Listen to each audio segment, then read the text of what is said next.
오늘도 썰투쇼를 찾아주셔서 감사합니다. 여러분들의 구독과 좋아요, 댓글은 영상 제작에 큰 힘이 됩니다. 구독과 좋아요 눌러주세요. 안녕하세요. 저는 35살 주부입니다. 오늘 제가 들려드릴 이야기는 7년간의 결혼 생활 끝에 일어난 충격적인 배신과 제가 발견한 더 큰 진실, 그리고 완벽한 복수에 관한 것입니다. 2017년 봄, 저희는 결혼했어요. 대학교 동아리 선후배 사이였던 우리는 5년간의 연애 끝에 결혼에 골인했죠. 모두가 부러워하는 신혼이었어요. 특히 시어머니는 저를 친딸처럼 아껴주셨어요. 우리 며느리는 하늘이 내려준 선물이야. 얼마나 자주 하시던 말씀인지. 결혼 초에는 정말 행복했어요. 남편은 다정했고 시댁도 친정처럼 편했으니까요. 그땐 몰랐어요. 이 모든 게 계획된 연극이었다는 걸. 변화는 결혼 3년 차부터 시작됐어요. 처음엔 미세한 것들이었죠. 여보, 이번 주말에 친정에 갈까? 아, 미안한데 회사에서 급한 프로젝트가. 다음 주는? 그때는 시부모님이랑 약속이. 항상 이런 식이었어요. 그런데 시댁은 달랐죠. 주말마다 시부모님 댁에 가서 밥을 먹고, 장보기도 도와드리고, 명절에도 친정은 얼굴만 비치고 시댁에서 대부분의 시간을 보냈어요. 더 이상한 건 시어머니가 자주 우리 집 비밀번호를 물어보시는 거였어요. 아이고, 나이 들어서 자꾸 까먹네. 그때마다 불안했던 마음. 이제야 알겠어요? 3개월 전 모든 게 시작됐어요. 감기로 회사를 쉬고 집에 있던 날이었죠. 친정어머니가 미역국을 들고 오셨는데 남편이 문을 안 열어줬어요. 현관 밖에서 한참을 기다리시다가 돌아가신 어머니. 그날 저녁 남편의 말은 더 충격적이었어요. 갑자기 오시면 어떡해? 사전 연락도 없이. 이상했어요. 일주일 전 시어머니가 불쑥 오셨을 땐 얼마나 반갑게 맞이했었나요? 그리고 2주 뒤 더 큰 일이 터졌어요. 남편이 급한 회사 일이라며 주말 외출을 했는데 우연히 시부모님 인스타를 보다가 발견했죠. 사랑하는 아들과 함께하는 제주도 3박 4일. 우리 며느리 될 사람과 첫 만남. 네? 며느리요? 충격과 배신감에 잠을 이루지 못했어요. 그래서 시작한 조사. 믿을 수 없는 사실들이 하나둘씩 드러났어요. 우선 변호사를 만났어요. 다행히 우리 집은 제 명의였어요. 결혼 전부터 모아둔 돈으로 산 거였거든요. 변호사가 찾아낸 첫 번째 충격적인 사실. 남편 명의로 된 아파트가 있었어요. 그것도 우리 집에서 5분 거리에. 등기부등본을 떼어보니 작년에 구입한 거더라고요. 대출금이 하나도 없는 현금 구매. 어떻게 가능했을까 찾아보니 매달 시부모님께 보내는 500만 원, 그리고 시부모님이 매달 300만 원씩 모아주신 돈. 7년간 모은 돈으로 아파트를 샀더라고요. 그런데 그 아파트에 거주하는 사람이 바로 그 새 며느리였어요. 작년 추석에 있었던 일이 떠올랐어요. 그날 아침 친정어머니가 급하게 전화를 주셨어요. 마트에서 장을 보시다가 넘어져서 다리를 다치셨다고. 하지만 남편은 지금 가면 시어머니가 섭섭해 하신다며 발을 뺐어요. 결국 친정아버지 혼자서 어머니를 응급실로 모시고 가셨죠. 그리고 그날 저녁 시어머니가 한 말이 아직도 귀에 생생해요. 우리 며느리는 역시 효심이 깊네. 친정엄마 일 있다고 도망가지도 않고. 이게 다가 아니었어요? 며칠 뒤 동네 마트 CCTV를 확인해 보니 어머니가 넘어지시기 직전 누군가 일부러 물을 쏟아놓은 흔적이 있더라고요. 그리고 그 자리에 있었던 사람이 바로 그 새 며느리였어요. 우리 결혼 기념일 때도 있었죠? 7주년 결혼 기념일이었는데 남편이 중요한 해외 출장이 있다며 자리를 비웠어요. 허탈한 마음에 친구들과 술을 마시러 갔다가 우연히 시내 한복판의 고급 레스토랑에서 남편을 봤어요.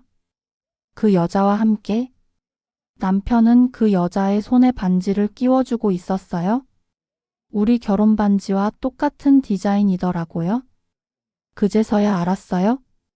작년에 제가 결혼 반지를 잃어버렸다고 했을 때 남편이 왜 그렇게 무심했는지 돌이켜보면 너무나 많은 차별이 있었어요. 작년 여름 시아버지가 허리를 다치셨을 때가 생각나네요. 남편은 직장에 2주 휴가를 내고 시아버지 병간호를 했어요.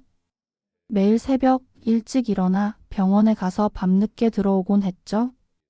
그런데 한 달 뒤 친정아버지가 교통사고로 중환자실에 입원하셨을 때 남편은 회사가 바빠서 휴가를 못 낸다고 하더라고요. 심지어 주말에도 긴급 회의를 핑계로 친정에 한 번도 못 갔어요. 설날 때는 더 심했어요. 시댁에서는 명품 백화점 상품권으로 세뱃돈을 주시면서 친정에 갈 때는 우리가 형편이 어렵다며 마트 상품권을 들고 가게 하셨죠. 작년 김장철에는 시어머니 김장할 때는 일주일 내내 휴가 내서 도와드리고 제가 친정 김장하러 간다고 하니까 시댁 김장도 못다 했는데 친정은 무슨 이러시더라고요.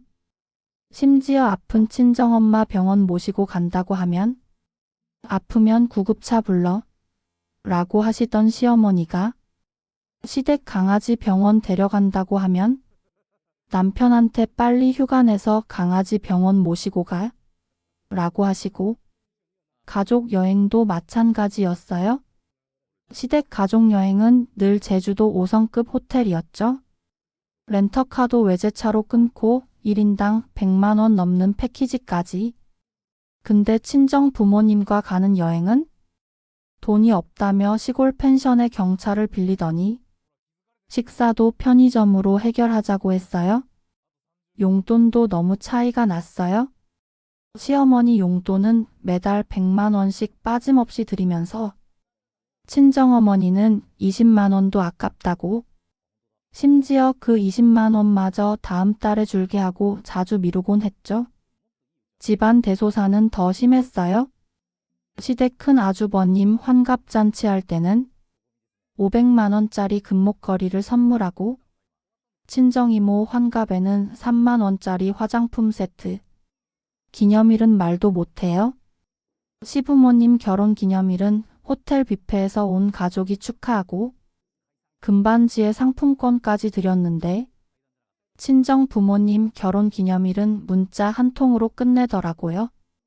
심지어 제 생일에도 시어머니 생신 때는 백화점 VIP 라운지에서 케이크 커팅하고 명품백까지 선물했으면서 제 생일은 아 맞다. 생일이었지? 하고 대충 넘기곤 했어요. 설상가상으로 명절 때 세뱃돈도 시댁 조카들은 한 명당 50만 원씩, 친정 조카들은 만 원짜리 한 장. 이런 차별이 매년 매달 심지어 매일같이 계속됐어요. 그때는 남편이 시댁에 효도하는구나 하고 이해하려 했는데 돌이켜보니 이 모든 게 철저한 계산 하에 이뤄진 거더라고요. 특히 집안 행사 규모도 너무 달랐어요. 시댁은 뭐만 하면 비싼 한정식집 대관에서 100명은 기본.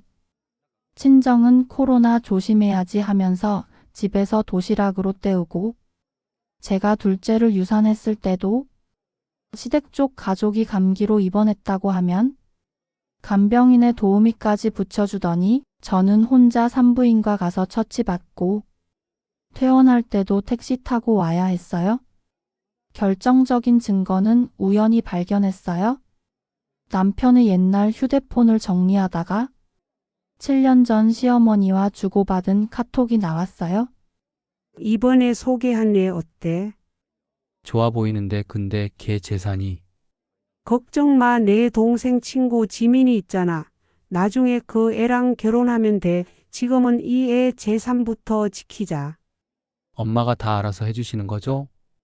그래, 넌 그냥 좋은 남편인 척만 해. 7년 정도면 충분할 거야. 비가 싸늘하게 식었어요. 저와의 결혼이 처음부터 계획된 것이었다니. 눈물은 이미 말랐어요. 이제는 행동해야 할 때. 저도 치밀한 계획을 세웠어요. 첫째, 증거 수집. 7년간의 카톡 내역. 시부모님과 남편의 금전거래 내역. 제주도 사진들. CCTV에 찍힌 그 여자의 출입 기록. 새 아파트 등기부 등본. 둘째, 숨겨진 재산 조사. 남편 명의 아파트. 시부모님과의 금전거래. 해외 계좌 내역. 가상화폐 지갑. 모든 증거를 수집하고 나서 부동산에 우리 집을 내놓았어요. 일주일 만에 팔렸죠? 새 집으로 이사하고 며칠 뒤 예상대로 남편에게서 전화가 왔어요. 여보, 현관문 비밀번호가 바뀌었나? 안 열리네? 우리 집 팔았어? 당연히 비번도 바뀌었겠지? 남편이 소리를 질렀어요. 뭐? 무슨 소리야? 농담하는 거지? 농담 아니야? 내일 변호사 사무실로 와. 내세 신부와 함께. 다음 날 변호사 사무실. 남편이 그 여자와 함께 왔어요. 시어머니도 오셨더라고요. 이게 무슨 일이니? 오해가 있나 보구나. 시어머니의 목소리가 떨렸어요. 전 노트북을 켰어요. 7년 전 카톡부터 모든 증거를 보여줬죠. 어머님 계획대로 잘 돼가나요? 7년. 긴 시간 수고 많으셨어요. 시어머니의 얼굴이 하얗게 변했어요. 남편은 바닥에 주저앉았고 그 여자는 조용히 사라졌죠. 이혼하고 싶으면 조용히 해줄게. 단 조건이 있어. 떨리는 목소리로 남편이 물었어요. 무슨 조건? 첫째, 위자료 10억. 둘째, 4명의 아파트도 내가 가져갈게. 셋째, 7년간 시부모님께 보낸 돈 전액 반환. 미쳤냐? 그걸 어떻게? 아니면 이 모든 증거를 경찰서에 가져갈까? 7년 전부터 계획된 사기 결혼. 법원에서 어떤 판결이 나올까? 결국 남편이 졌어요. 시어머니는 그 자리에서 기절하셨고, 그런데 이게 끝이 아니었어요. 며칠 뒤 그 여자에게서 연락이 왔어요. 저 사모님 시간 좀 내주실 수 있을까요? 카페에서 만난 그녀. 더 충격적인 이야기를 들려줬어요. 사실 저도 피해자예요. 7년 전 제 언니도 같은 수법으로. 알고 보니 시어머니와 남편은 수년간 이런 일을 반복해 왔더라고요. 전 그들의 5번째 표적이었어요. 그 여자의 도움으로 다른 피해자들도 찾을 수 있었죠. 우리는 함께 고소장을 제출했어요. 지금은 새 집에서 행복하게 지내고 있어요. 친정 부모님과도 자주 만나고 취미로 시작한 베이킹 클래스도 다니고 있죠. 위자료로 받은 돈으로 부모님 크루즈 여행도 보내드렸어요. 이제는 제 카페도 오픈했답니다. 여러분, 참는 게 미덕은 아니에요. 이상한 점을 느끼셨다면 바로 의심하세요. 그리고 증거를 모으세요. 시간이 지나면 나아지겠지. 내가 참으면 되겠지. 이런 생각은 이제 그만. 용기를 내세요. 여러분의 인생은 여러분의 것이니까요. 이제는 정말 새로운 시작이에요. 여러분도 행복하세요. 오늘도 사연 끝까지 들어주셔서 감사합니다. 구독과 좋아요, 댓글은 영상 제작에 큰 힘이 됩니다.